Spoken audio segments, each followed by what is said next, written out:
Hey guys, welcome in today's video, and in this tutorial you will learn about the Python Boolean data type. In programming, you often want to check if a condition is true or not and perform some actions based on the result. To represent true and false, Python provides you with the Boolean data types.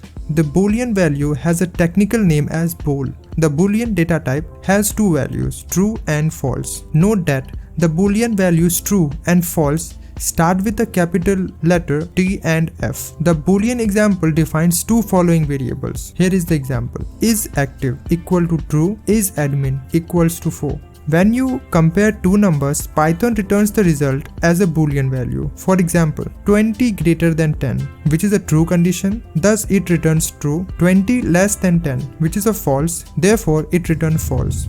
As comparing two strings also result in Boolean value. Here we have string A less than B, which is, so it returns true. A greater than B, which isn't, it returns false. Actually, it is considering the alphabetical order. Here in this piece of code, the strings are considering the alphabetical order.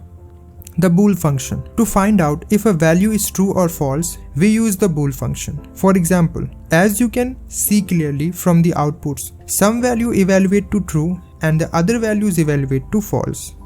Falsy and truly values. When a value evaluates to true, it means truly, and if a value evaluates to false, it's falsy. The following are falsy values in Python. The number 0, an empty string, false, none, an empty list, an empty tuple, and an empty dictionary. The truly values are the other values that aren't falsy.